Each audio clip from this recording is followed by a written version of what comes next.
You're listening to Whispers of War.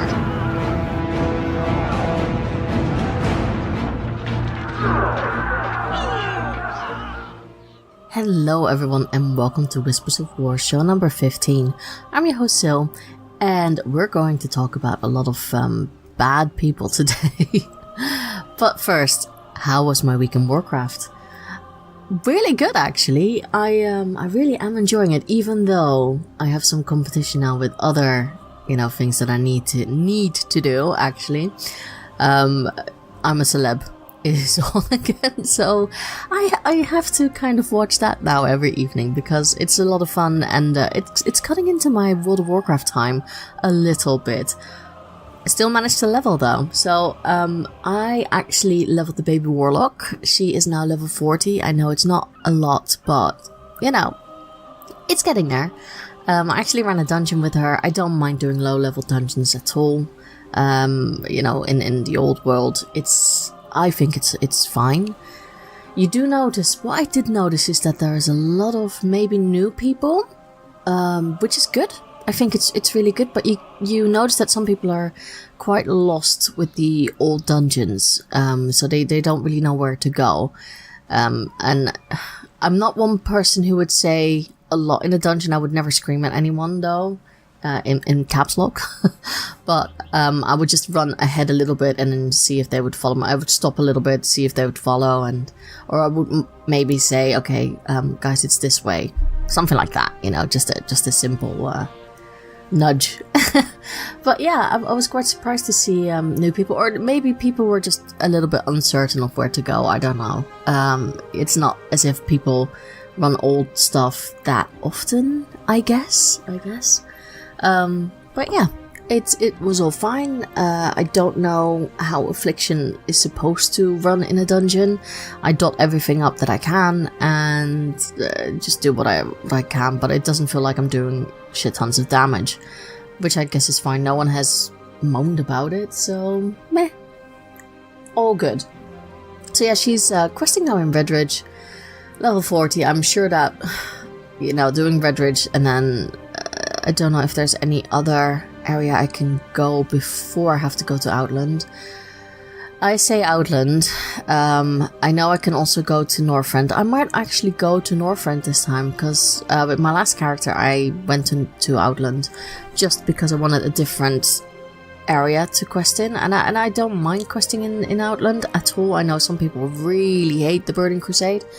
I really don't. Some of the quests don't flow as well as the later expansions, but it's not that bad, and it's very quiet. You don't have to worry about other people constantly, and I play with war mode on. Maybe that's already why it's a bit quieter, but yeah, I don't see an issue with playing with war mode on so far. Mind you, I have not gone into Stranglethorn with it on, so that could completely change, because back in the day it was Ganklethorn, so yeah, I don't know. I want to try to Stranglethorn as an Affliction Warlock with my PvP on, and see what that's like. You never know. It might actually surprise me. So yeah, I'm enjoying the Warlock, but it doesn't feel like a super challenge, if that makes any sense. It's I'm not going to say it's simple, but I don't feel like I have to have a quick escape route with anything. Yeah, I don't know. Maybe that's just how Warlock is on the low levels. I'm sure it will be different on the higher levels, but I jumped on a few other characters in the meantime, just because the buff's there, and I wanted to do a few things on them. And I'm deciding if I want to RP again on certain characters. I haven't properly RP'd in a few weeks now because of, the computer issues. You don't want to get involved into stories then. And I'm debating either to pick my female troll warrior, my male troll shaman, or my female belf paladin. Now I'm more tempted by the female paladin just because I love her transmog.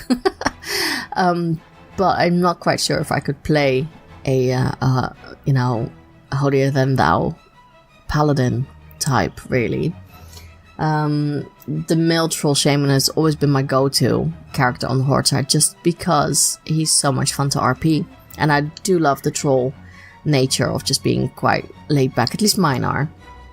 So I'm debating either that, but I think I've told you guys before that as soon as I get on this character and I walk around Orgrimmar, it gets a little bit old at times for him. I don't know if that's how I play him. I really don't play him as a flirt or anything like that, but he gets a lot of attention from female toons. I'm not going to say female players because I'm sure that some of them are guys, so female toons. And yeah, I don't know. It's a bit awkward at times. The female troll warrior, that could be an interesting one. I wouldn't mind role playing her, but it's a bit. I don't know what sort of personality I want to give her. So yeah, the woes of a role player, right? But if you guys have any suggestions, or even if you have a race you could suggest to me, either Horde or Alliance, I don't mind. What I should try out for RP, and if you have like interesting backstories, please let me know, because sometimes, you know, fresh pair of eyes or just a new perspective can really invigorate some of my older characters. So yeah, I think I have almost all of the races except for Tauren, and I don't think I have an orc, and on the Alliance side, I don't have a gnome or a dwarf. Don't hate me. Oh, I also don't have a goblin anymore. I race changed her. Don't know why. I don't know why I race changed my goblin, because she's actually a lot of fun.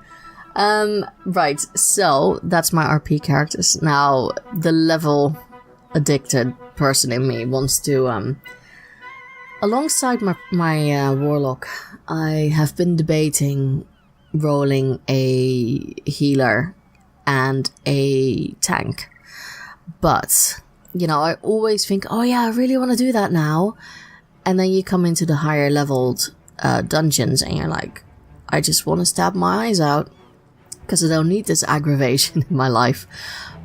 But I'm going to try and ignore that now a little bit, and maybe push to have like the triumvirate of a DPS, a healer, and a tank. And I know that some of you will say, oh, well, just roll a druid because you can be all three classes. I don't really want to. I've played druid in the past. It's not for me anymore. I'm sorry, the DPS is just not for me. Healing is also not my way of healing anymore. I don't like heal over times. I like direct healing so much more. Tanking on a bear is not bad, but I do know that they are the most not underperforming tanks at the moment, but they don't have a lot of like tools and utilities. It's very much the same, you know, it's boring tanking from what I've heard. I don't know if that means that they are difficult to tank with. I don't know if it's difficult to get your aggro back. But if there are any bear tanks out there who have an opinion on bear tanking, please let me know if it's worth it in 8. I guess it would be 8.1 soon. Because that's not long now. But yeah, I personally, I was thinking Paladin or Death Knight. So I'm not entirely sure. Demon Hunter is one of the things that I don't know. I'm not really... I haven't played enough with the class to know if I would enjoy tanking on it. And Brewmaster...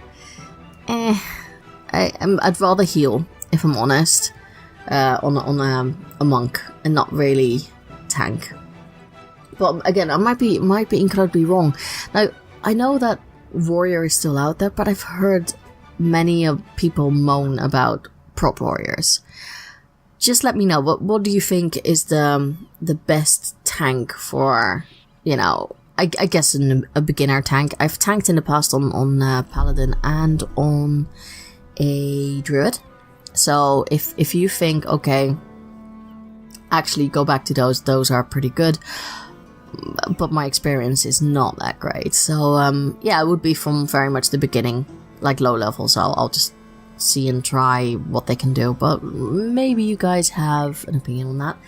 Same for healers. I know that some of you said, I think you need to go monk with what you want. So I'm going to play around a bit with the monk healing.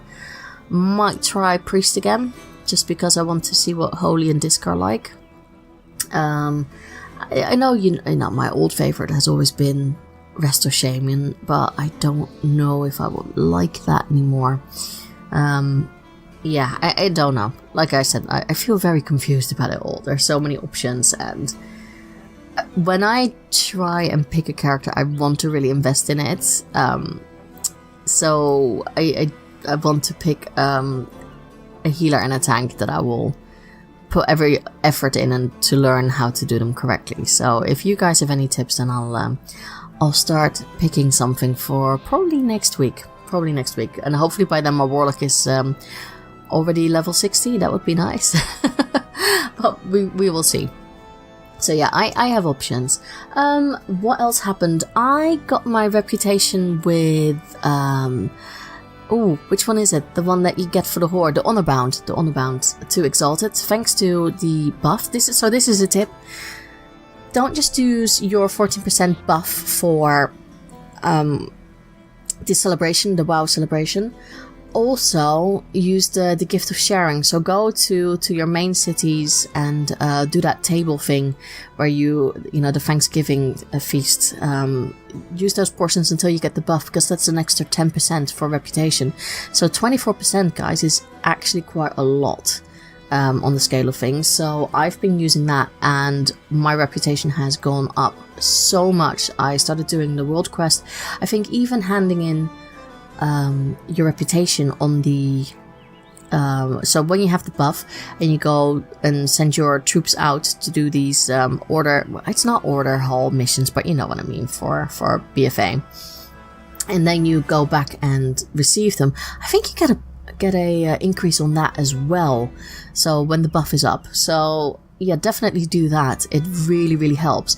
So I got my reputation up. I'm now working on the Zandalari. I'm only like 400 shy of it, so that should be able to be cleared to Exalted probably in a few days. Depends on which quests I find. I still don't know if it's worth to really work my ass off for Champions of Azeroth, the Voldenai, and the Tortolans.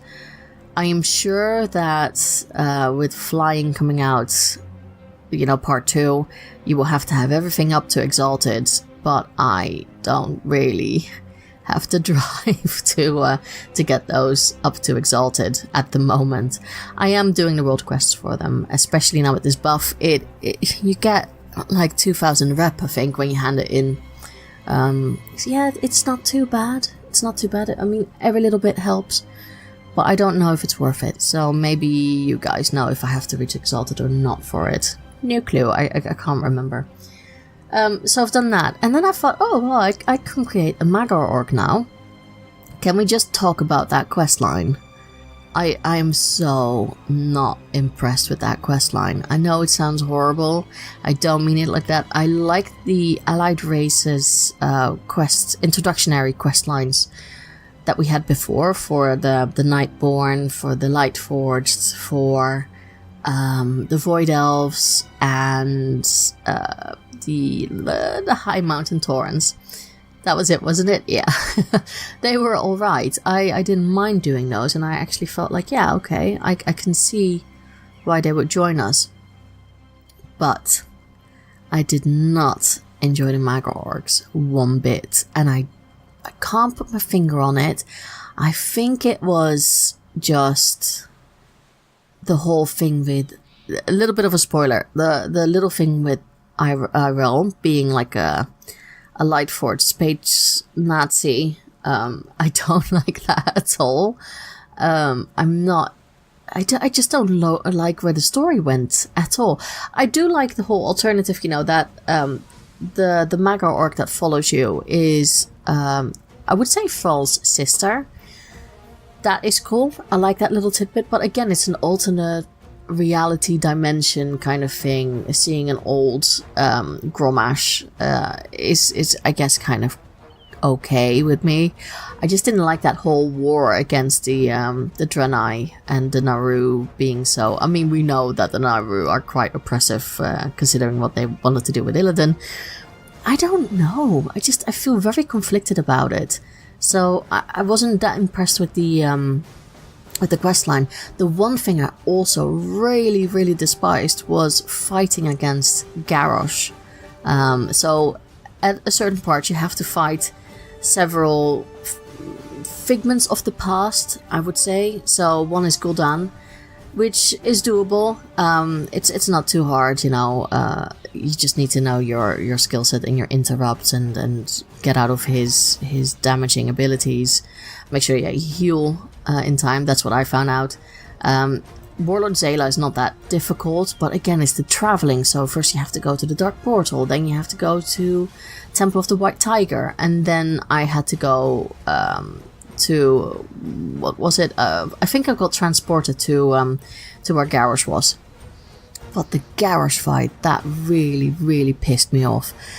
It resets several times. You know, when he was already halfway down, and when you figure out how to make sure that you don't take too much damage, and when you have to stop him and interrupt him, it's all fine. It's just, if you run too far away from him to get a little bit out of his whirlwind, then the fucker just reset. And I was like, what the hell? I have to restart again. I think my boyfriend heard me scream like several times, until at a certain point I thought, okay, I'm just going to run. There's a circle in the middle of the hall where you fight him. I thought, I'm just going to run around this circle, and at least then I know he won't reset. But that was frustrating. I was not happy with that. And I just, again, I was just a bit like, what's the point in this fight? You know, people who know me know that I'm not a big fan of the time traveling bits. I like him in the Cavern of Times, I really do, because that is actually when you experience old things that we were going to see, hopefully in Warcraft Reforged. But I don't like this. I don't like what they did here with those dragons. No. Okay, not a thumbs up from me. But yeah, I don't know. I've heard that the ones for the dwarves, the Dark Iron dwarves, isn't much better, but I have not unlocked those at all, so I wouldn't know. At least you get a pretty wolf with the Magar, so that's another mount for the collection. But oh, and then I thought, maybe that's really, really ignorant of me. I thought, okay, well, we have unlocked the Magar now, so I have another character slot opening up. Yeah, no, you don't. If your character list is full, that's it.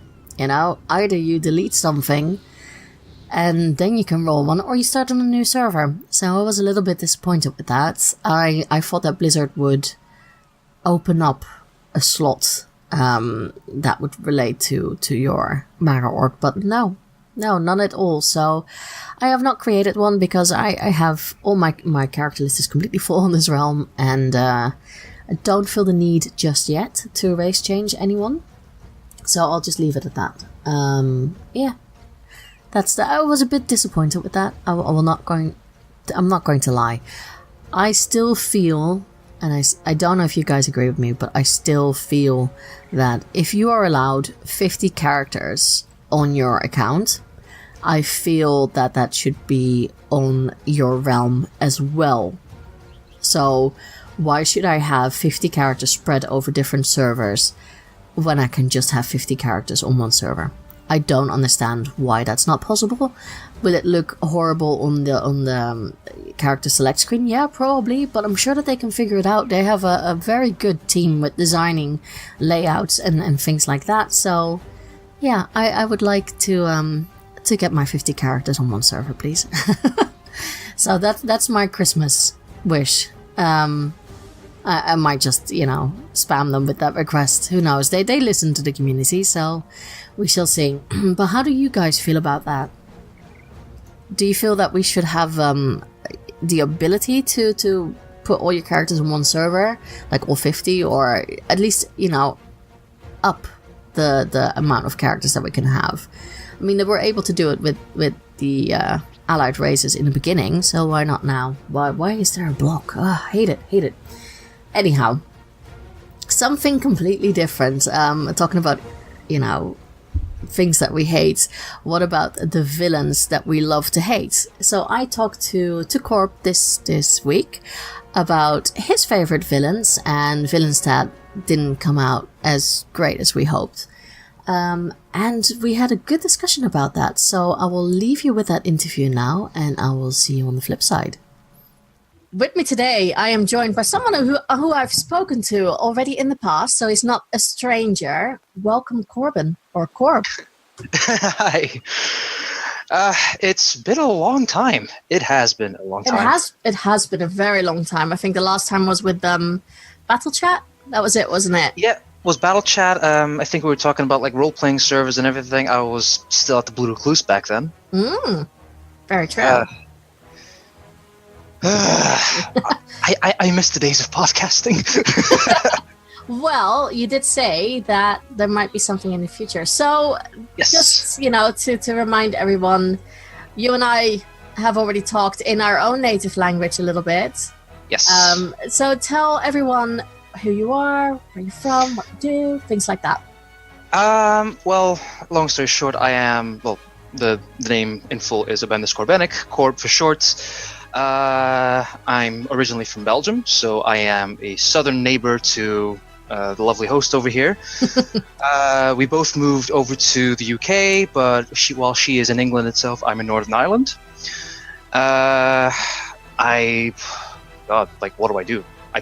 I write and I play games. That's very important.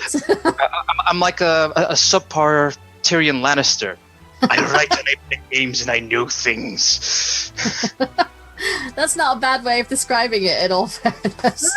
Well, I mean, like, putting myself up there with Tyrion Lannister is a bit cocky, but then again, Tyrion Lannister is a cocky person. Can I say cocky on this podcast? I'm not sure. Yes, you can. You can swear as much as you want. I'm actually trying not to swear as much. Like, my phone has autocorrect right now. Every bad word that I know is automatically corrected to something less bad, like ships or fudge. So, I'm actively trying. My phone does that. I don't like it when it does that. It always says duck instead of, when I want to use the F word, but I was like, that's not what I want to say.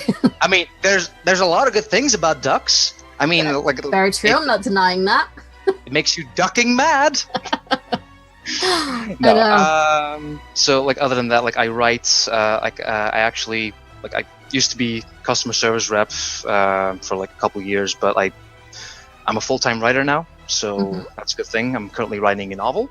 Unfortunately, it's non-Warcraft related. It's an actual original work. That's not a bad thing. It's not a bad thing. It is high fantasy though, and I am drawing a little from my experience in World of Warcraft and in other MMOs that I played or play. So yeah, every bit of inspiration is good. Yeah, absolutely. I mean, look at it. Most of the fantasy novels out there are in some way based on each other a little bit. I mean, if you think about it, World of Warcraft itself, without Lord of the Rings, World of Warcraft would not be, because Tolkien invented the orcs. Yeah, I mean, exactly. Blizzard made their own. First I think it was Games Workshop that made their own spin on the orcs. Then Blizzard made their own spin on their orcs. So, it's something that evolves. And even something as World of Warcraft evolves over time. Look at where the game was 14 years ago, and look at where it is now. Yeah, exactly. I mean, the fact that we got space goats in the game. Ho ho ho! No bad words about the Draenei. I love it. No. I love Draenei, but that's what I mean. It's not just pure fantasy. There's a bit of science fiction in there as well. Exactly, and not even that, but. It's not just space goats, but you have spaceships that the Draenei are controlling. God, you have pseudo technology. It's basically steampunk at this point. Orgrimmar itself is half a steampunk city. Very much so. So let's go to World of Warcraft. Horde or Alliance? Interestingly, neither and both at the same time. Because I don't know, ever since Mists of Pandaria, I've always more associated with the Pandaren. However, I started out Warcraft as a Forsaken. I know you had I'm not gonna lie, I kind of forgot his name, but the guy from Germany who had who was Forsaken through and through. Yeah. From Corpse on Radio, the host. Yes. And I absolutely Grand Negus. yes, like I absolutely understand where he's coming from, because I love the Forsaken as a race itself, but as it is right now, I cannot get behind the Horde as a faction. So, like, I have done, like, for the last couple of years, I have only worn one single tabard, and that was the Argent Dawn. Like, I am, like, if I were to be Forsaken, I was going to be part of the Argent Dawn and no longer part of the Forsaken or the Horde. So, a bit of a neutral, neutral thing there. I'm not 100% sure. I like the underdog. Okay. Maybe you should go Death Knight and be more like Ebonhold or something. Or Well, to be fair, the Death Knights of the Ebonhold are... It's a split faction as well, because you have, like... I don't know the names. Like, I think it's Tharizian... No, not Tharizian. There's, like, the two Death Knights, Colterra and something with a T. They're both like the representatives of Horde and Alliance Death Knights with each other. And if you do the quest line in the Western Plaguelands, the Battle for Anderhall, for example, completely goes over that as well. Because like I did it recently on the Horde side, and Sylvanas reprimands him because he still has some. I think Colterra still has some respect for his former ally, the guy that he fought with, bled with, in matter of speaking, because they're Death Knights. So they're not exactly neutral because they're being forced into a war that they don't want to fight. And I don't even know where Darian Mograine is at this point. Like I think he has something to do with the Death Knight class hall and from Legion. He's one of the horsemen or something. I didn't play Death Knight in Legion. I'm sorry. You should try and I should. Because I think the Class Order Hall story for the Death Knights is probably one of the best out there. Yes, I actually haven't, like, the one class that I played during Legion was Demon Hunter, and I still haven't finished the Demon Hunter storyline. I've actually not finished a lot of quest lines at all over the course of Legion, over the course of Hell Battle for Azeroth. Like, I've not done a lot.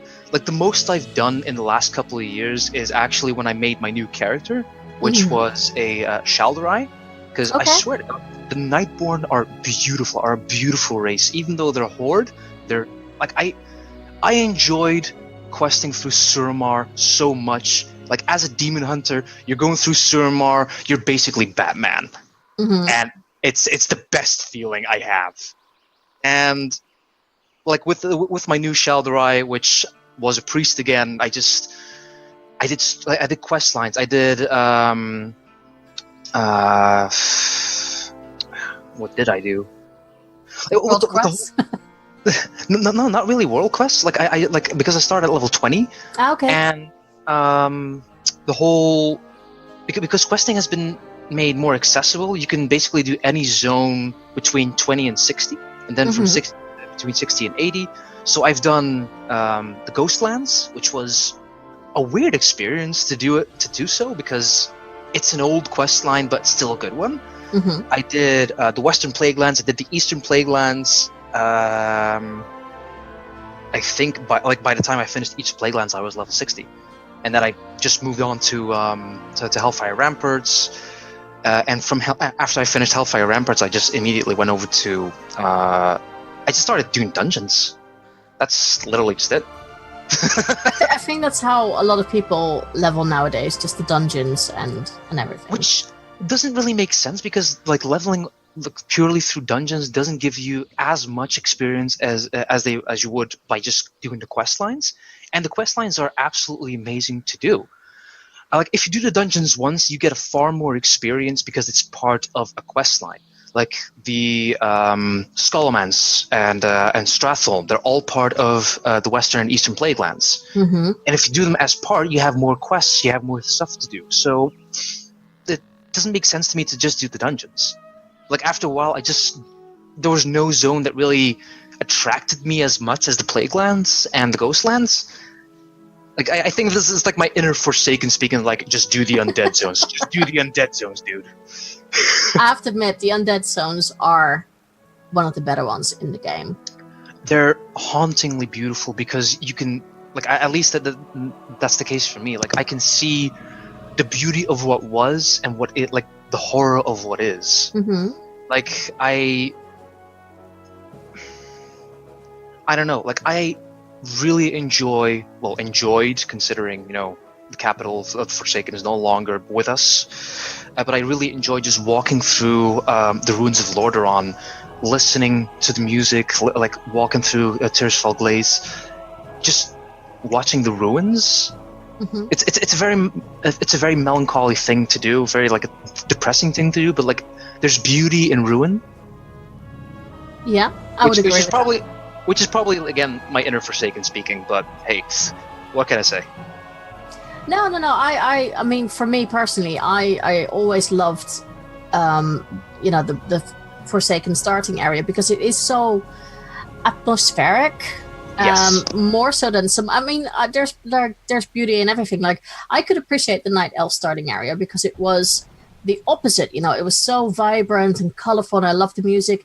But then when I had to start at Forsaken, there was something about that old starting area that I just absolutely just dragged you into the game and the role of a Forsaken. So I can, I appreciate it for what it is, and it's different. It's beautiful in its own way. And But if you would have to choose who your main is, who my main is as in character or Yes. race or class? yeah, as in your character, what character would that be? Right. Well, my main has always been my priest, priestess, because this character, this particular tune, has been with me for since vanilla. Mhm. I changed their name, I changed their race, I changed faction. My God, like I started out as an undead priest. Then I changed the name for roleplay related reasons because the character had died and I didn't want to delete the character, so I just changed the name. Then I switched to troll. Then I switched to then I faction switched to human. Then after human I was Pandaran. Then I was Draenei, then Worgen. What was after Worgen? I think after Worgen came Night Elf. Okay, so you've almost been every race on the Alliance side. Almost. And right now, like while that particular priest is still a Night Elf, Mhm. I made a new, like as I said, like I made the new priest with the Nightborn because hot diggity. I just love them. I think they're very cool. They're very cool. Yeah. Like I wanted to level them specifically from 20 to 110 to get the heritage armor because that is beautiful looking. And with female characters more so than male characters, it's a lot more beautiful. Not just because it's a woman, but no, because like they show off their tattoos, and there's something special about the Nightborn tattoos. That's like you have to show that off. Yeah, no, I think that's the same as with the Lightforged Draenei. It just, they look absolutely gorgeous. And I think Blizzard is doing a good thing with having all these allied races. Yeah, absolutely. Going back to the beginning, how did you start getting into World of Warcraft, and how did it all start for you? Well, God, that's reaching actually quite a while back. I didn't start at like the very beginning of vanilla. Like I started out, I think, 2 patches before Naxxramas, like the original Naxxramas. And like there were a couple guys on my in school that were playing World of Warcraft pretty intensely, and they were like trying to get me into it, and it's like, hey, come on, like we'll play World of Warcraft with us, and blah blah blah. And eventually, I just said like, you know what, sure, but it's still an expensive game. Like at the time, it was still like 50 euros, which was money that I didn't have. So a friend of mine sold me, I want to stress, sold me a 14-day trial that was given with like a magazine. I like that. They sold you the trial. Yeah, they sold me the trial. For 5 euros. Because like that's like a lunch. That was like lunch at the time. So I figured like, why not? And of those 14 days, I only got to play 2. Oh, what? Yep. because like at the time I didn't have a computer at my mom. Like my parents are divorced, didn't have a computer at my mom, but I had a computer at my dad's, and I was only at my dad's like 2 days every 14. So I, like the moment that I activated it, that my dad like allowed me to use his credit card to make an account back in the days where that still was a thing. Like I played for like a day and a half, almost 2 days. Like I installed it as best I could, and like then I had to go home. And by the time I got back to my dad's, like the trial was over. And then I figured, like, you know what? I'm just gonna straight up buy it, and that's how it started for me. Like I started on Nordrasil server, and actually my very first character that I ever made was, while it was a Forsaken, was a rogue. I feel like a lot of people start out with a rogue because, hey, the whole stealth aspect, because you can turn invisible, you have 2 daggers, and it looks cool. But then I figure like I'm not really enjoying the rogue. I rolled a warlock. That was the end of my trial. And when I properly purchased the game, I rolled a priest, and that's the character that I played for 3 years on end. So, yeah, that's the beginning. Yeah, no, I think you're right. I think it's that's, you know, I think a lot of people see like the artwork of the undead rogue, and a lot of people want to roll it that or a night elf hunter. Yeah, night elf hunter, not even that, like a night elf druid, because a lot of the impressions of World of Warcraft came from the opening cinematic. And what was it you saw in the opening cinematic? A night elf druid, an undead warlock, a human mage, an orc warrior. I think that was a dwarven hunter, and a tauren shaman. And that was what you saw. And for like, I assume for like a lot of people, you wanted to reenact that because they looked so badass.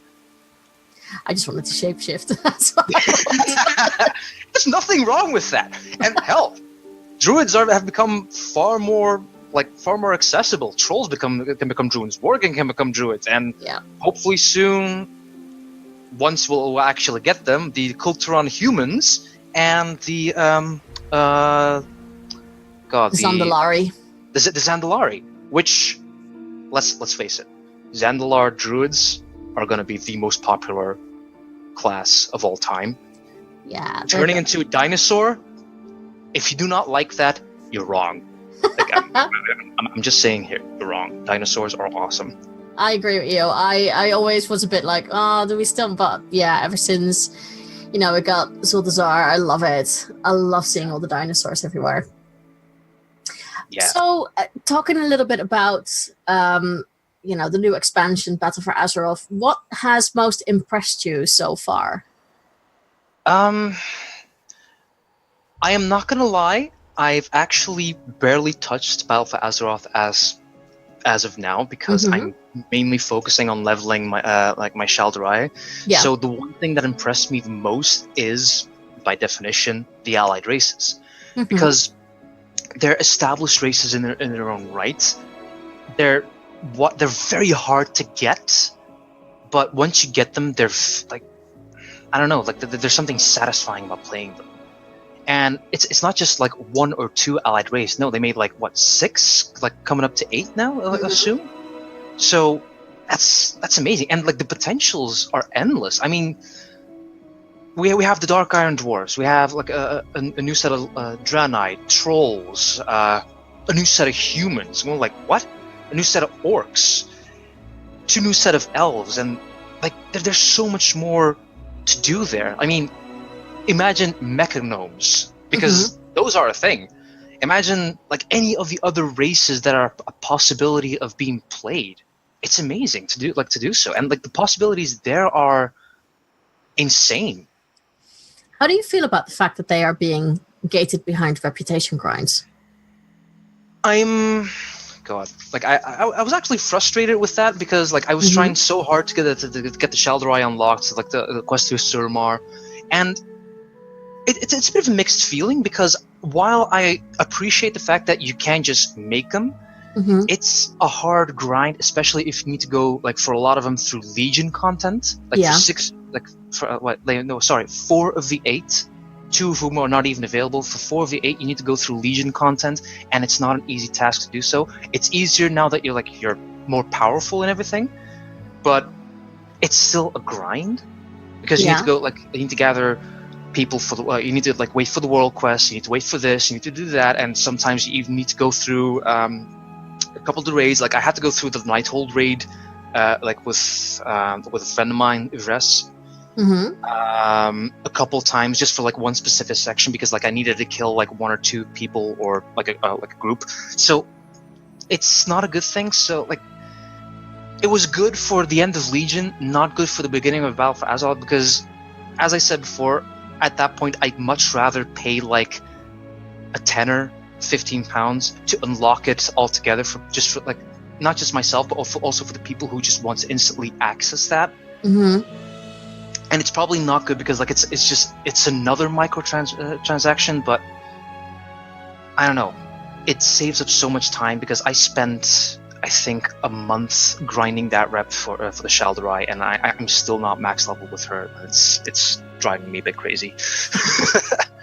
Yeah, no, I understand that. I think there's something to say for both sides, I guess, because for a lot of us, it feels like you have a certain sense of achievement by getting that rep grind done and unlocking them. But I think for the fact that if Blizzard wants to get more people in, new players, and they see those new allied races and that's what they want to play, then it starts to become a little bit difficult.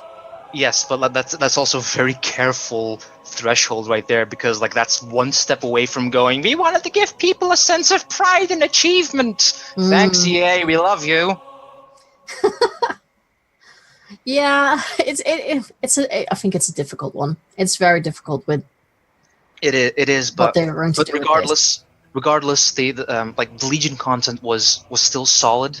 As I said, Suramar is amazing to play. If you haven't played through Suramar, please do. It is, and even better, do it as a demon hunter, because as I said, you are literally Batman. I mean, you have the wings, you look badass. You're okay, you kill people, you can scour the rooftops and become what was it? Not the hero that the city needs, but the hero that it deserves. Something like that. I don't know. If you have my roleplay as an add-on, you need to put that somewhere in your titles. Yeah, and just go to the halls of Suramar. Go you. What do you think you're doing? Exactly. Yep, that's how you need to do it. Perfect roleplay. 10 out of 10. 100 out of 100. Exactly.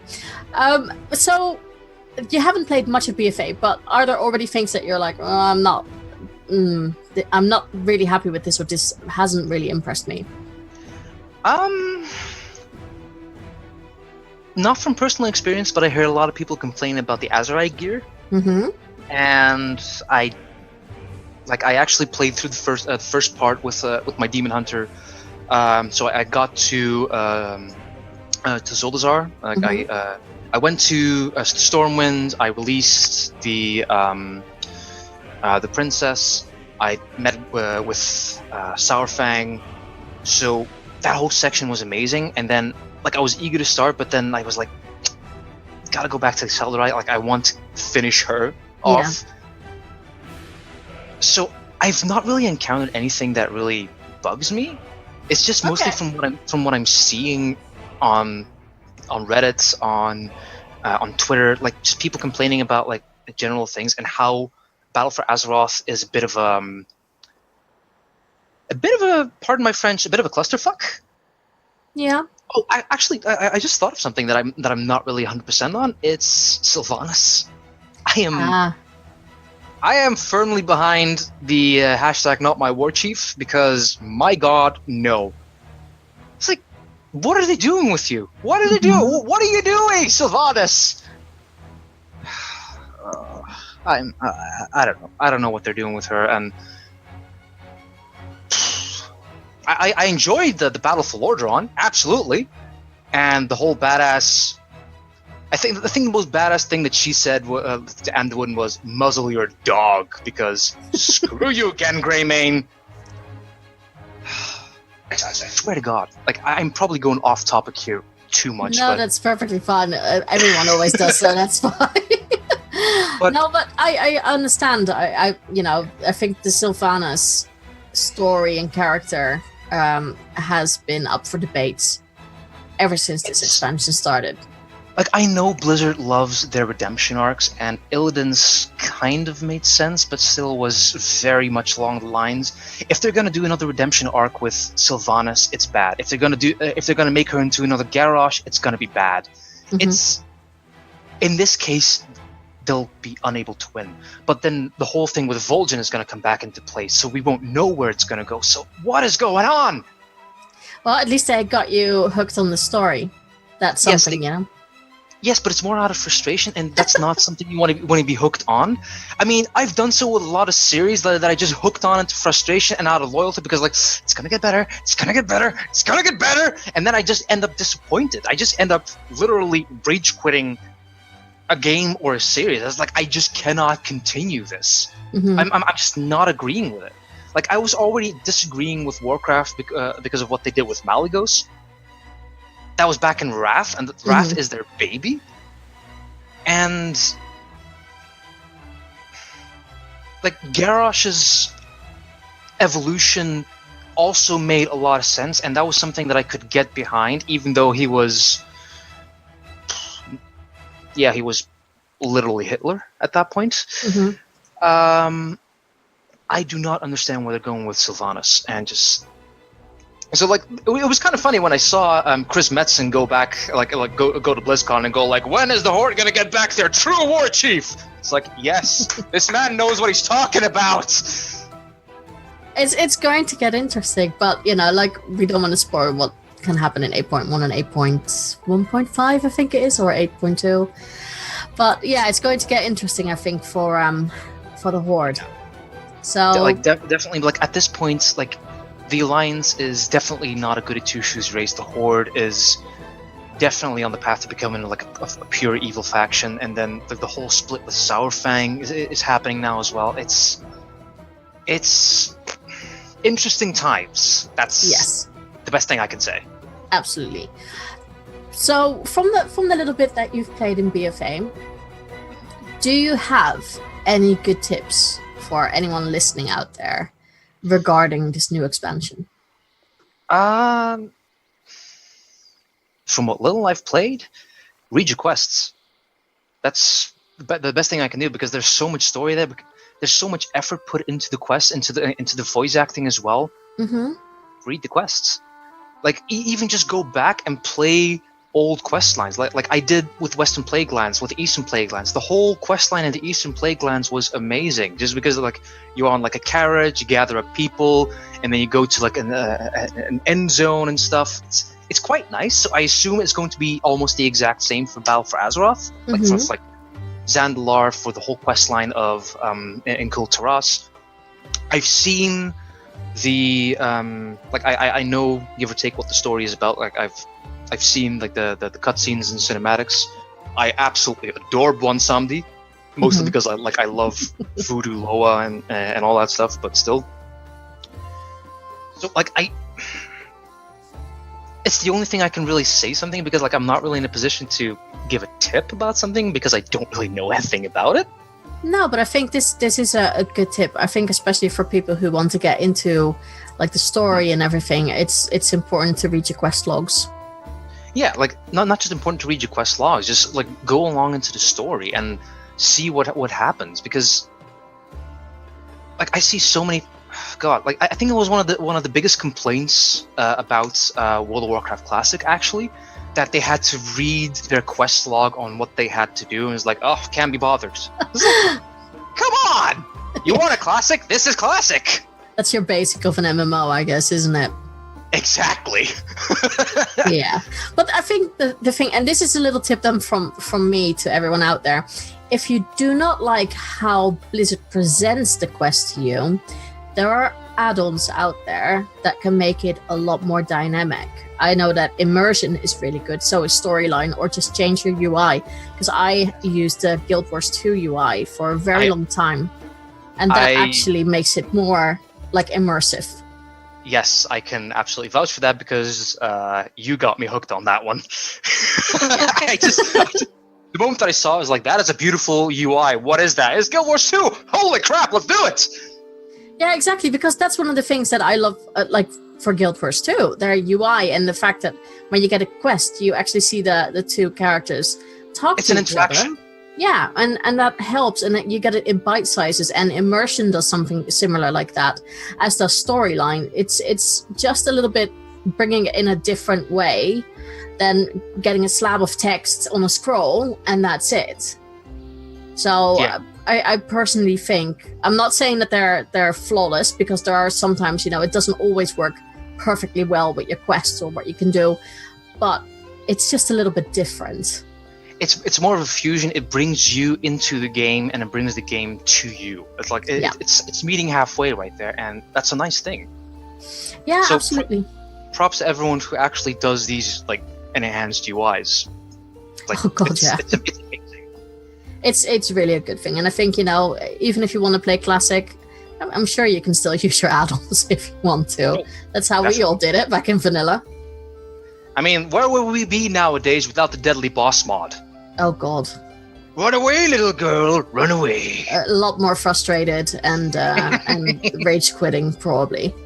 Mhm. Okay, so we are going to discuss the topic that you wanted to discuss about the villains of Warcraft, and I actually quite like this topic. So it's all about why certain characters were better or worse than they should have been. So why don't you start with your whole discussion about this topic, and then I'll jump in now and again when my brain comes up with, oh yeah. Well, to be fair, I already kind of started this topic by talking about Sylvanas, because the way she's going about right now is just weird. And then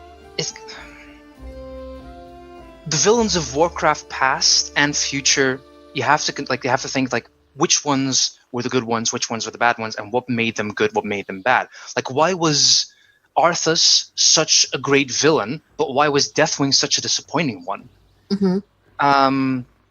Like, in my opinion, it's also one of the reasons why why Wrath is Blizzard's baby, why that is their best expansion to date still.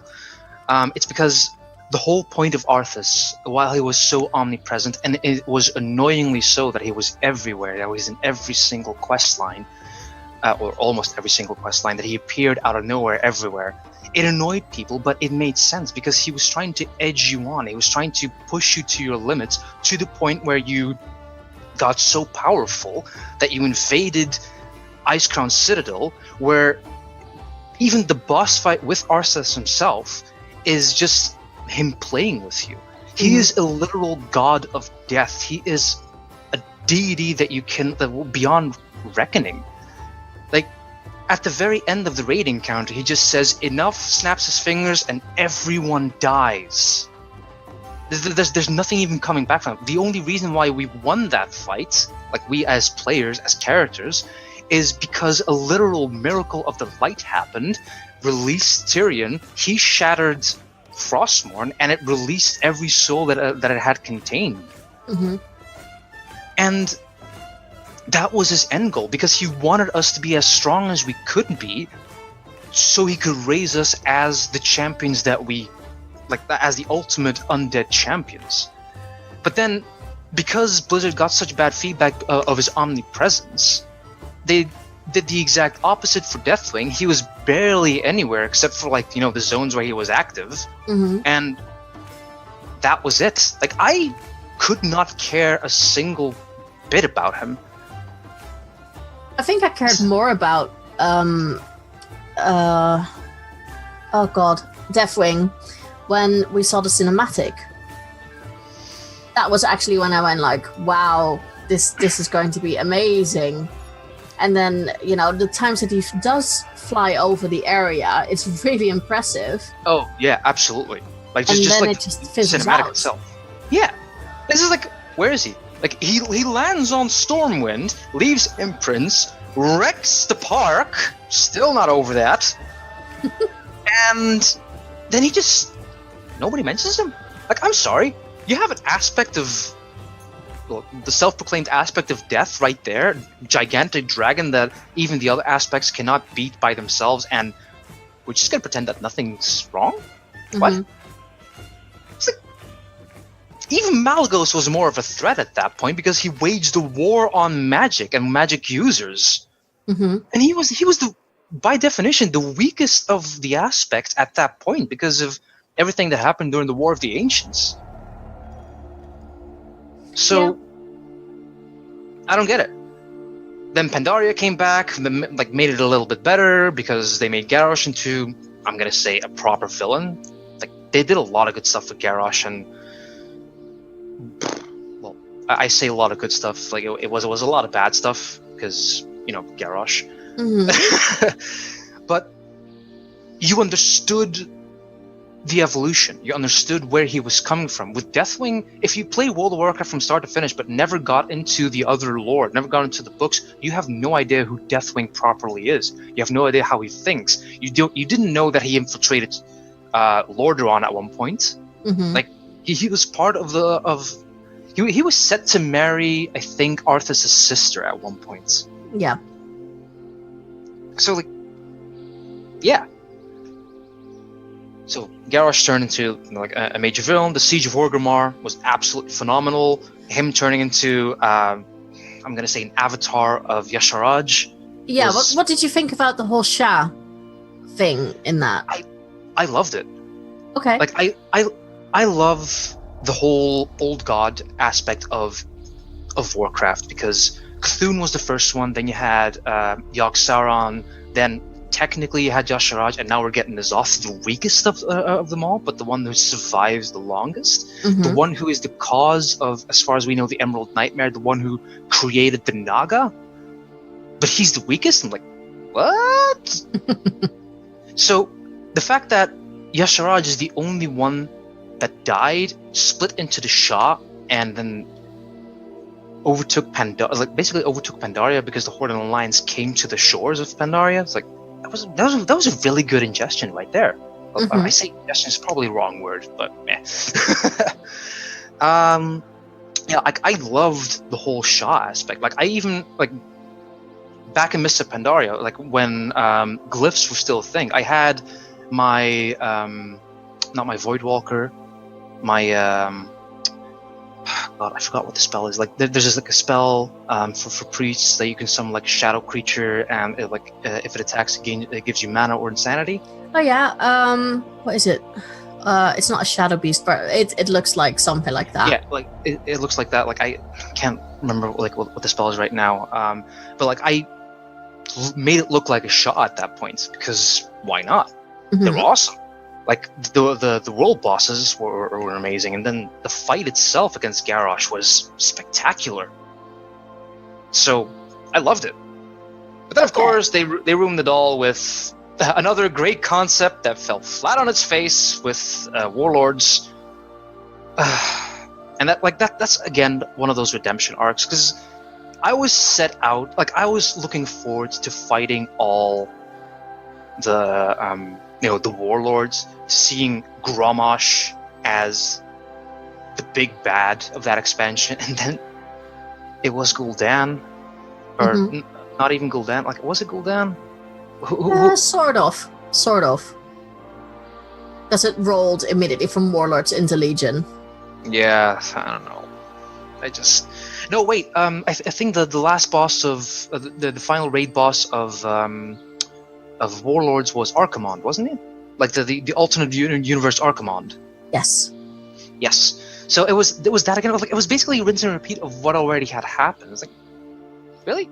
And sure, you're starting to make Grommash look like the good guy, and we're like, the one thing that I cannot get over in Warlords is the fact that the whole Garrosh storyline that continued from Mists of Pandaria was a side quest. You could skip that. I'm like, how? Why would you do that? This is not a closure. You have to seek up the closure. And like, half the people that I know, like they level to the max and then they start like gearing up for raid. They don't care about the quest lines anymore. Mm-hmm. It's like, why would you do that? Make it part of the story. Well,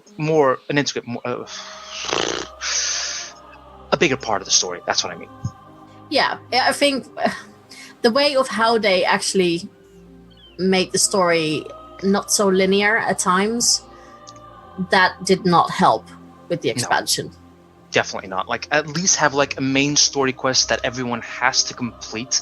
I think actually Final Fantasy XIV does this right now, that you have like a main story quest, but you have like all these different kind of quests at the same time. But like, you cannot go to like the next expansion, like next zone of the expansion, without completing the main story quest. So I think that's a good thing. So like the non-linear questing has both its benefits, but also is like a very bad thing. I don't know. Like, again, it's a very gray zone. Like, it's up to the people what they like. But how do you feel with BFA? With you know, because we had Legion, of course. It was not Archimond. Kil'jaeden and Kil'jaeden. Well, essentially Sargeras was a villain, but he wasn't, which I highly applaud. That's one of the best things that I could have wished for. It's the one thing that I had hoped for years on end, that they did not make Sargeras an actual boss, because at that point that would be just taking the piss, because it's already like such a bit of a like a joke that, okay, we've beaten Illidan, we've beaten Onyxia, then we've beaten Arthas, then we've beaten Deathwings. Like, the power creep, or the power scale just keeps rising and rising, and it's like, at one point, when do we stop? Once you become Super Saiyan level something. We've gone beyond Super Saiyan level here. We're in like Super Saiyan 3 levels here, Super Saiyan gods at this point. Like, at what point does it stop? So the fact that they did not make Sargeras an actual boss is a good thing, because he is not just any boss. He is... It's like... honestly, like, the best comparison that I have is Lovecraft. Because a lot of video games and a lot of movies with regarding Lovecraft and Cthulhu do it wrong, but there's a couple of instances that do it so right, because Cthulhu isn't just a massive monster. He is the embodiment of insanity. The moment that you look upon him is to induce insanity, is to lose everything. You cannot fight him. He is beyond comprehension, beyond mortal comprehension. And same goes with Sargeras. The only time we saw him during Legion was when he plunged a sword in the planet. That's not something you can fight with a couple of fireballs. True. Very true. So that was a good thing. And like the fight with Gul'dan in the Nighthold raid, the fight with Kil'jaeden, and then the Antares Burning Throne, which I have not done, but still I've seen, was good. And I liked that. So, I think the whole fact that Elisund was a villain as well. Oh yes, absolutely. Like it's one of the reasons why I love the Suramar zone as well, because you had this antagonist that worked with a bigger antagonist and essentially corrupted a zone, and you were playing an underdog. You were fighting back in a rebellion, and that was nice. That was a good feeling. It was basically Star Wars at this point. It was Batman and Star Wars combined. Hey, perfect. Yeah. How do you feel about the villains for BFA? Well, I don't really know a lot about the villains, but like I would say the biggest villain in BFA is Sylvanas, because what she's doing is just not right. And as I said before, like I'm not sure where they're going with her, and what I do hope is that they're not going to give her a redemption arc. Like, oh my god, this is all done for the sake of Azeroth and blah. No, you sent goblins to mine Azerite when it first popped up to make war machines to wage war. You burnt down Teldrassil for no other reason than to spite one singular night elf that just said something wrong about you or to you. And let's face it, when even Nathanos, like her champion, is doubting her command first, then you know that something is wrong. Like, he's loyal to a fault, yes, but he's like, you know that he's doubting her. Like, he's just following her because he must. But Salafrang's horde is coming. I swear to God, it's coming. Well, we've also heard now that the developers have said that Sylvanas was actually the one who gave the order for the Wrathgate incident, but that it all worked against her because then they basically had a whole coup against her. To be fair, that's more that's retconning again, because like I would like to imagine that she was actually screwed over by It might be retconning, but why are they retconning?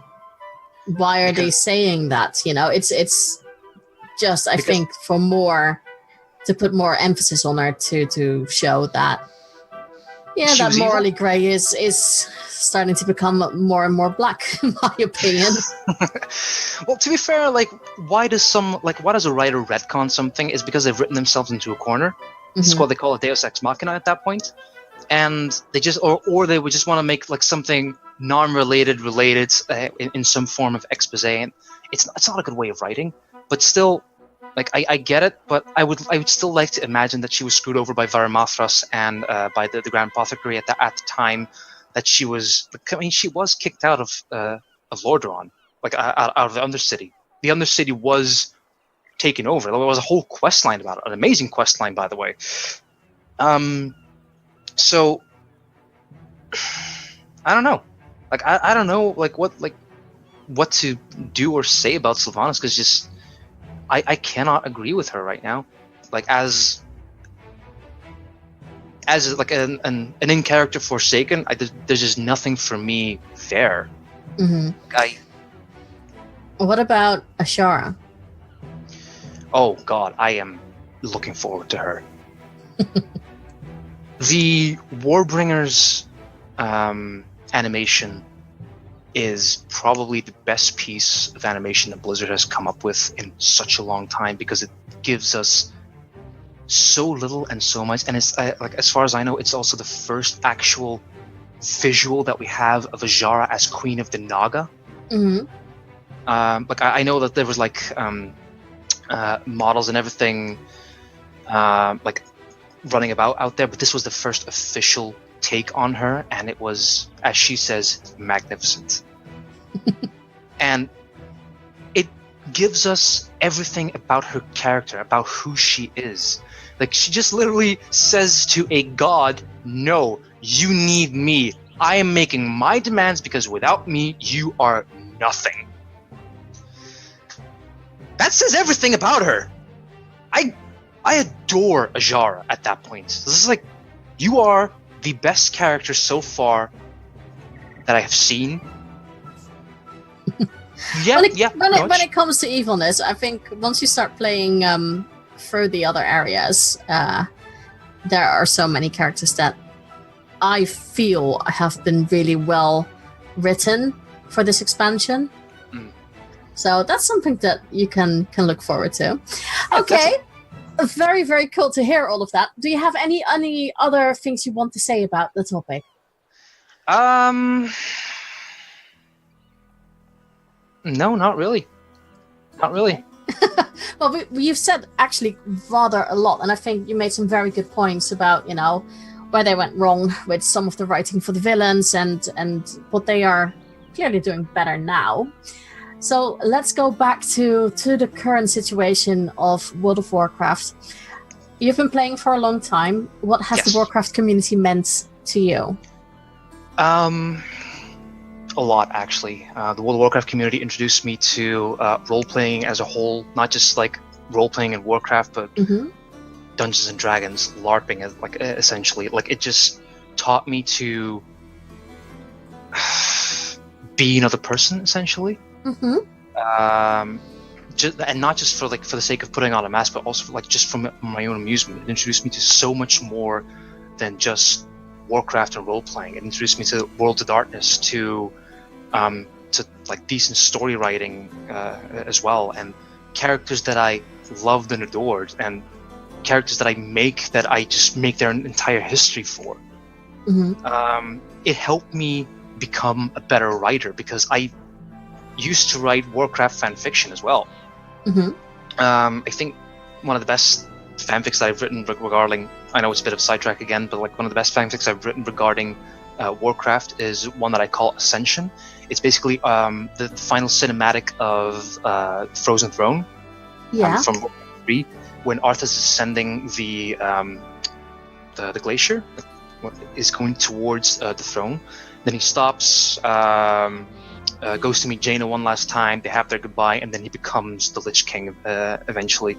And it's a one shot, but it's still one of my best Warcraft fanfics that I've written.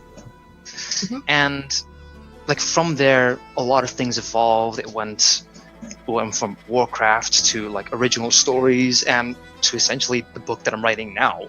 So, and not just that, but the people that I've met there are still people that I talk to on a daily basis. Like one of my best friends I met through Warcraft. A couple of my best guilds were in Warcraft. Like I've played a crap ton of MMOs. Like let me tell you, a crap ton of MMOs. And Warcraft has always been like the one that I always go back to because it's like something that I experienced like when I resubbed a couple months ago. It was like coming home to your parental house. Like you live by yourself. Like I live in Northern Ireland. This is my home. Like the house that I'm currently in, this is my home. But Warcraft is like me going back to Belgium, going back to like to my mom's place and staying there for a bit and go like, I'm home. You know? So there's a lot that I owe to Warcraft as a whole, not just World of Warcraft, like the books itself, the lore behind it. It just so much to be thankful for at that point. Yeah. That was it. No, but that's perfectly fine. And I think what you're experiencing is, or have experienced, is what a lot of people would also answer. But I think it's always good to hear how much the Warcraft community has meant to people. I think a lot of people who maybe are not into gaming really underestimate that. So yeah, I think it's always nice to hear the confirmation of, no, actually it's much more than that. It's not just sitting behind your computer and gaming. It's much more. It's talking on a daily basis to people that you build a bond with. Like just because they're just names or text on a screen doesn't mean that they're not friends. A friend is not defined by someone you know in real life. A friend is defined by the bond that you share with them, and that's like what a lot of people have with Warcraft. Look at literally the first example that I have in mind. Look at the Blue Recluse, Marty and Tom. They met through Warcraft. They have a couple of podcasts together. They've been friends for so long, and that's admirable. That's beautiful. Yeah, absolutely. No, I agree with you. I guess for me it was the same thing with like Fasha. Me and Fasha have never met in real life, but we've been friends for years. And if we play the game or not, we're still in touch with each other. And I think a lot of people don't understand that, who are not into the whole online gaming or doing anything with an online community. But even if they don't understand the online or gaming community, they understand the power of community, because that is a powerful thing. It's basically the family that you choose, not the family that you were born into. Like the bond that I have with Dennett, one of my best friends, is inseparable, because we actually haven't talked that much in the last couple of years because he's been busy and I've been busy. But we recently picked up a conversation and it was like no time had passed. So that's amazing. That is really, really good. Right, let's step to the small random questions. Have you experienced a random act of kindness in the game lately? Not lately, but a couple of years ago, there was a guy that was. I think that was when the when they were making like the bikes for the Horde and the Alliance. In Warlords. When they were making that, like some guy, because the Horde won, everyone on the Horde side got like the bike for the Horde side, but for the Alliance it was like 100k to buy. And he was literally just showing off and saying like, it's a waste of money, but if you want to see it, here it is. And I used to just started talking with this guy and like I can't afford that, and I can't even afford like the other one that's like what 70K cheaper. And he just went to the auction house and bought me the Mechgineer chopper. I'm like, Oh, are you kidding me? Really? I was like, yeah, I got the money to burn. I got nothing to burn it on. So here you go. It's like, thank you. Thank you. So yeah. that's a really nice and generous thing. That's really nice. Like I've always been a bit of a poor sod in Warcraft, so that meant a lot to me. Just some random person going, yeah, awesome. That is really nice. Now the opposite. Did you have a what the fuck moment? Doesn't have to be regarding a player. It could also be just something that happened in the game that you were like, what? Honestly, the only things that I can think of, I think is the first time I actually blocked a player. This was way back in the day. This was back in vanilla, because I was like a level 42 priest at that point, and like I was mainly heals, and we were doing Scarlet Monastery, the cathedral, and the at one point we lost one of the DPS, and one of the guys in the group said like, hey, I have like a guild member coming out who was a level 60 rogue at the time. He's gonna help us out. And this guy was the biggest douche I have ever had the displeasure of playing with. And he was blaming me as the healer for not being good enough because he was pulling more than I could heal because he was the level 60. And eventually, right as we entered the cathedral, he kicked me, and I was like, "Oh, so we're gonna play it like that?" So he just pulled the entire cathedral. God, I was enraged. I just immediately blocked him. Like, why? Mm-hmm. Why would you do that? Like, just. I already have an issue nowadays with people rushing through dungeons. Just wait for the healer. Wait for the tank. Don't rush through it. If you die, that's on you then. Mm-hmm. Like, I was young at the time, but still, it was what the actual hell. It still gets done, and I think especially when we had a bit of the dungeon changes, the hardness of them, you saw that people all of a sudden had to take a step back and go, like, you can't do it like that anymore. So, yeah, you will always have them. I think you will always have them. You will always have them, but like, that was the first time I encountered one, and it blew my mind at the level of douche that this guy was. I'm like, I'm sorry, you're gonna throw away your healer because mistakes that you're making? Mm-hmm. Yeah. Good luck, pal. Good luck. Yeah, I'm sure that they will learn in the future that not to piss off your healer or your tank, but yeah. Okay, we have arrived to the final question of this interview. Now, it's always a bit of an interesting one. So, your whisper, which could be theory crafting, something that you want to happen in game, just, anything that you think that could fall underneath it. I'm not gonna lie, I had one, but I forgot. Okay, a little backstory here. We've been trying to get this particular section of the recording going for quite a long time, but every single time either something came up for me or Sil's PC just blew. Yep, it was my CPU fan. It's working like a charm now, though. Honestly, the one thing that I would like to see is have a third faction. Mm-hmm. Because where Warcraft is right now, where Azeroth is right now, there's no more room for just black or white or just Horde and Alliance. This is time for, I don't know, I'm gonna say a third superpower to rise. Mm-hmm.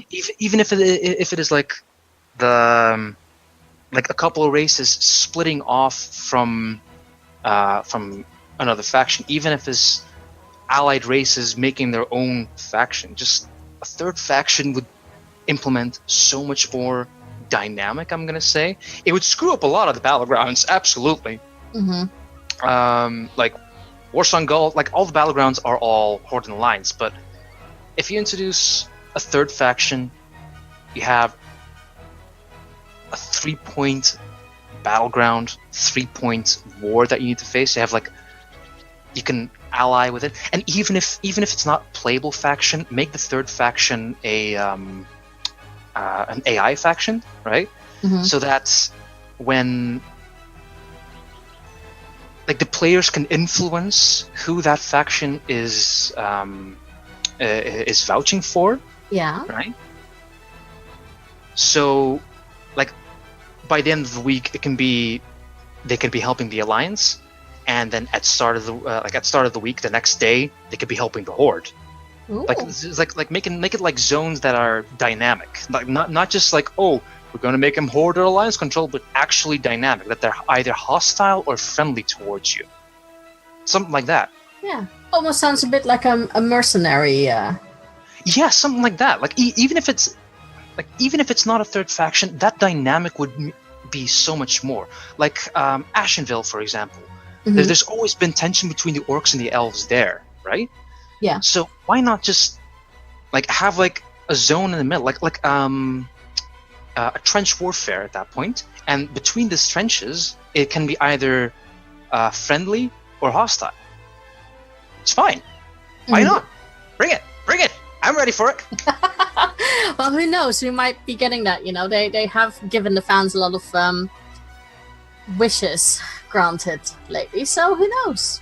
Who knows? Yes, but like I would say that's mostly to like, you know, do away with the screw ups that they're doing, because apparently they got rid of something with a corgi or something. I'm not sure what that was about. They're not doing well, Blizzard, right now, and it's sad to see. Diablo Immortal, but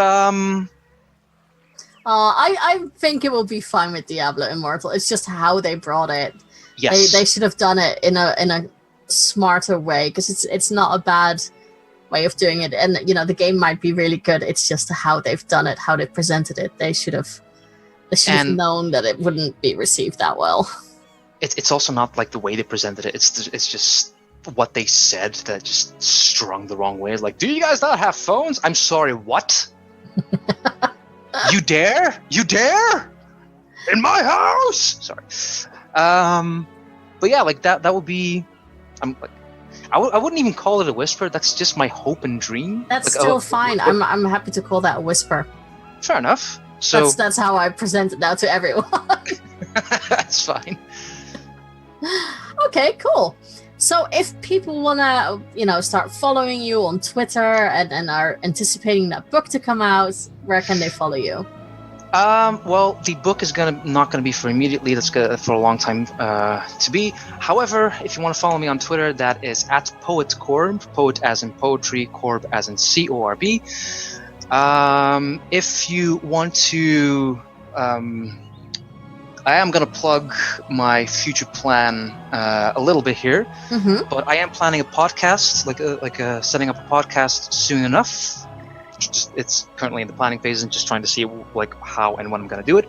Cool. But I already have a Twitter account. It's the GID podcast. Stands for Game is Dead Podcast. It's a bit of a weird name, but I'll get to that in whenever I release the first episode. So yeah, @GID podcast. If you want to see any of my writing, you can go to my Wattpad. It's wattpad.com/BendisCorbenik. I'll give Syl a link so she can not mess it up with spelling. yeah, not mess up the spelling. And yeah, that's about it. That's plenty of stuff for people to find you. Corb, thank you so much for this interview. We finally managed to do it. We finally managed to do it, and thank you very much for having me again, and I hope that I will be allowed to come back, because I am an absolute moron sometimes, I know. No, I would look forward to that, so absolutely. Fantastic. Well, thank you very much. You're welcome, and thank you. I hope you enjoyed that interview. It was lovely talking to Corb again, and especially talking about villains. That's always a good thing. I'm quite curious to see what more villains we get thrown at us in the future of World of Warcraft. Now, a little bit about my opinion with what makes a good villain. I think you've already heard me talk about it a little bit in the interview. So let's pick at them per expansion. So we have Vanilla. For me, I never felt clearly who was the big bad in Vanilla. Maybe that was because I wasn't that much into the lore back then. That came later and later and later. I think already after most of the raids were out, so I wasn't quite sure where every big villain was placed. I mean, we had a lot. We had Ragnaros. We had, I forgot his name, the Blackwing Lair dragon. Nelfarion, is that him? Or Nefarious? Oh, I can't remember. Nelfarion is Deathwing. It's his son. And then you had Onyxia, which was, that was quite impressive to know that there was a big dragon in that swamp where you quested. That was one of the things that I do remember I found very cool. And then you had Cthulhu, of course. We had someone like Fandral Staghelm, which I, as a Druid player, never enjoyed talking to. And then later on, of course, he became a big bad in later expansions. And then you got old Naxxramas for a very short time. And we always had to fight against the Scarlet Crusade. But it felt a little bit like disjointed in Vanilla. Like, we had so many little bad things. I say little. I know that Cthulhu is not little at all, but it never felt like, oh yeah, it's all working up to a big storyline. It was just different little things, which I think worked for Vanilla, but I never felt that threat sense that we, for instance, got in later expansions. The Burning Crusade, okay, so Illidan came off as the big bad with Lady Vash and Kil'Thas, and I think it was Archimonde later on with Kil'jaeden. It's either or. I can't remember which one it was. Could have been Kil'jaeden, could have been Archimonde. I'm not totally sure. Who, used Kil'Thas as a puppet. Because Tempest Keep was just a setback. If anything, I think the Burning Crusade gave us a lot of phrases that we keep using. It wasn't too bad. It did feel like with the Burning Crusade you were working towards going to Illidan, but I think what the Burning Crusade lacked was having a lot of notion of Illidan. There wasn't a lot of reference to him. You got the reference for Kil'Thas now and again with the Blood Elves, and you got the reference to Lady Vash with the Naga, especially in Zangarmarsh. But I never really felt, okay, Illidan is somewhere in Outland and he's constantly a threat. And the whole, redemption thing with Illidan later on was a bit different anyway. I don't know how I feel about the Burning Crusade. I think it's also because for players who did not raid, you didn't really see Illidan at all. So I think that was one of the learning points, I guess, in Blizzard, that they were like, okay, this doesn't really work. And then you had Wrath of the Lich King. Now, for me personally, that was a really good expansion when it came to the threat of the Lich King, because every zone you went, there was always something that you could see Arthas. There was a vision back of what he did there. And I enjoyed that. I'm going to disregard the dragon bits in there because I didn't like that at all. But yeah, I think Wrath of the Lich King worked really well. You really want to know what's going to happen, and the dungeons were based around him. I liked it. I really, really did. I felt much more invested with that. I wasn't that much invested with Yogg-Saroth, if I'm honest. Dude is scary, but I don't think because I raided that it really made an impact on me. So I didn't raid that expansion anymore after Lich King. And yeah, Titan things just didn't really interest me that much. I love Old Gods, but because there was so much other stuff going on beforehand. I just never really got into the story of the old gods in that bit, unfortunately. Not to say that it was a bad baddie, I guess that's how you should say it, a bad baddie, but yeah, it wasn't something that I really got into. So in Cataclysm, I think, seeing the intro movie of Deathwing getting the plates and just ripping open the world and doing all those things and looming over Stormwind, that was really cool. It looked like that was going to be such an amazing boss to fight.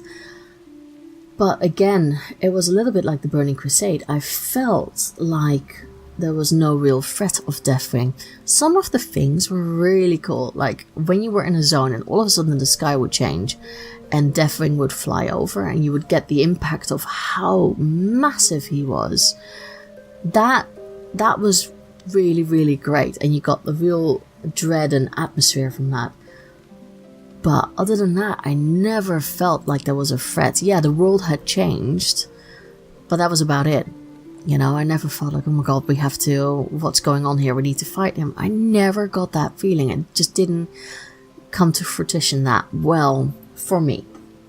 I don't know if other people have experienced it that way, but yeah, I didn't. That and the dungeons just sucked balls. I just did not enjoy the dungeons one bit. So Kata, unfortunately, that was when raiding completely died for me. I didn't even raid in the Firelands or anything. I did not enjoy it. The only time I went back there was later on when I was higher with other expansions just to get transmog, and that was it. Mist of Pandaria, not bad at all with the storylines, I think, for Garrosh and the Shah and all of that. However, again, it was one that just didn't appeal to me. I didn't have much with the Shah in that sense. I think I know that some people really, really love him.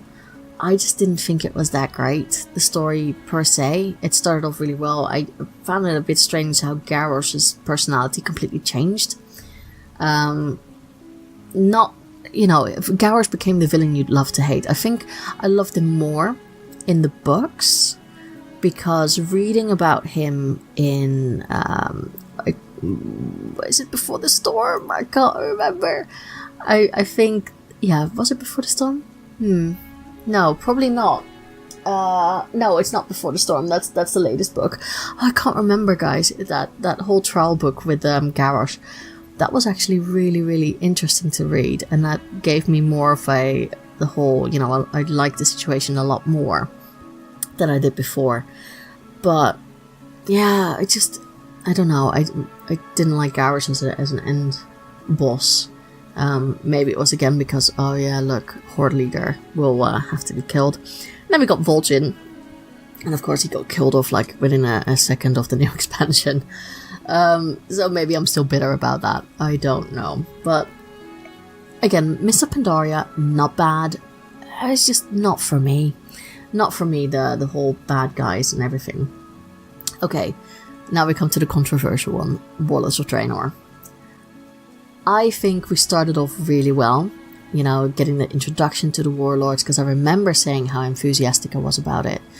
Seeing the introduction of the Warlords, you got all their names, you recognized them from the Burning Crusade and the stories, and then it just fizzled down. I just don't think Warlords was the strongest one, and I didn't care in the end about the Warlords anymore. Nor did I care for Garrosh 2.0. And Archimonde, I didn't care. I was like, wow, this feels like deja vu, what I'm doing here. I'm not enjoying it one bit. And the only time I cared about it was because you got a moose mount. That was the only time I cared. So, yeah, no, Warlords was not great for me. Legion, I think we got some really good bad guys in Legion. I mean, you had Elisande, which, worked with the Burning Legion. Then you had Gul'dan. Even though I felt a little bit like Gul'dan was like the throwaway bad guy. Like, yeah, okay, yeah, you have to go through him, but that's not really what you want to go after. And then, I guess, sort of Sargeras. Not really, but sort of. Yeah, I think Legion was one of those ones that build up really well to the story. I mean, all the quests were aimed to what was going on, which I think was good. And now with Battle for Azeroth, we have, of course, N'Zoth's Sylvanas a little bit. She's being set up to be the evil.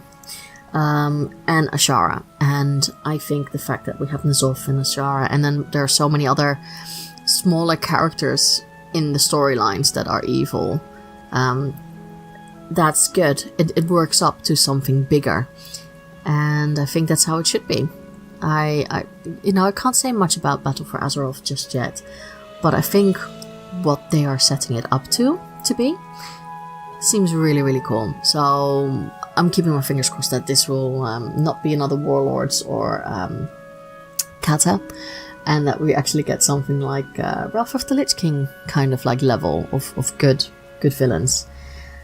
So for me, a good villain has to be present, I think. A constant threat, that you really feel like, ooh, that could be potentially really bad if we come across them. Scary, that can be different things, like maybe scary looking. I mean, let's face it, old gods, freaking scary. But that could also mean that they, scary doesn't have to be just in looks. Them being really erratic or possibly even insane, that could be even more scary, I think, to have as a big bad. I want plans within plans, so, that you think that this is their main plan, but actually there's something else going on as well that potentially could be even worse. And I'd like them to still be a bit shrouded in mystery. So yeah, they have to be present, but I don't want to know everything, I want to leave a little bit of that mystery of this villain and their motives until maybe the very end. That would be the best. So I'm hoping that we will get all of that. Of course, this question was also asked on Twitter, and you guys have responded. Minerva said, so I asked, who's your favorite villain, why, and what could be done better, what makes a good villain, and you responded. So Minerva said, Ashara, she's just so calculating and brilliant. There hasn't been a villain I dislike. They all have a purpose in their stories. An unsung baddie would be the satyr that you unwittingly help in the Night Elf start zone. You don't really realize he's bad until an NPC tells you later. Oh, that satyr. I think anyone who started off as a Night Elf remembers that. I felt really bad. I felt awful. After I'd done that quest, I thought, okay, yeah, I didn't really have an option not to do it. So then, you're kind of forced to do your first bad deed as Night Elf. Zira, the Murloc Mama, said, I always loved Ashara. She's such a badass. Not only did she kinda trick Sargeras, but she also messed with an old god. She's very powerful and intelligent. I'm excited to see where her story goes, but she deserves an entire expansion in my opinion. I am so with you. That would be so cool. Well, maybe we can't give her an entire expansion, but we might be able to give her an entire patch, or maybe 2 patches. That would be cool. Blinding Poet said, I still love Arthas. His story was my first window into Azeroth. I had a hand in his rise and fall. That still resonates with me.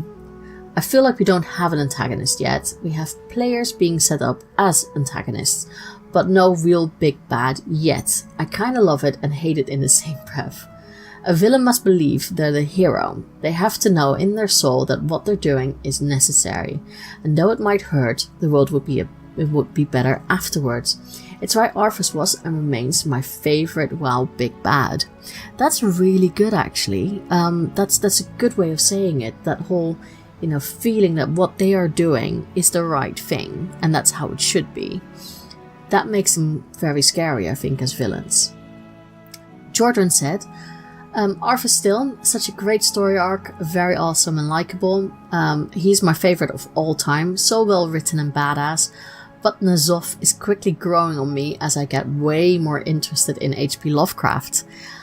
You know, I really like the stories of Lovecraft. I think there are some good podcasts out there with the stories based upon Lovecraft, so you might want to check those out. I don't know them by heart. I think,